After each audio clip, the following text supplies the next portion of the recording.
Benvinguts, doncs, a aquesta final avui de la sisena edició de la Copa Generalitat de Villes Catalanes, celebrada aquesta temporada 2009 a la localitat lleidatana de Vallverd d'Urgell. 43 equips d'aquesta modalitat van començar aquesta competició ara fa poc més de 2 mesos, dels quals, després de 3 eliminatòries, han arribat avui aquí els 8 finalistes. Entre ells, el Benavent de Segrià, el Viladecans, l'Alls Piquen, el Lloret, l'Ametllers de Cervera, l'Alavegès, l'Igualada i el Guinardó. Entre ells es disputaran en aquesta primera eliminatòria de quarts de final el pas a la prèvia de la final.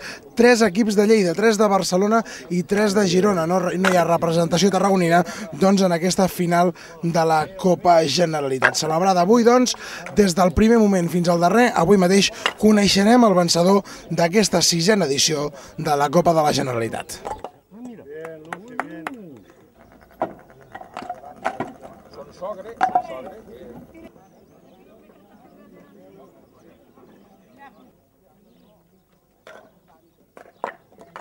Doncs ja tenim els 4 equips que seran a les semifinals. En la primera eliminatòria, entre el Benavent de Segrià i el Viladecans s'ha imposat per només 10 punts de diferència, marcant la xifra més alta d'aquestes eliminatòries de quarts de final, 3,45 a 3,55 per l'equip barceloní.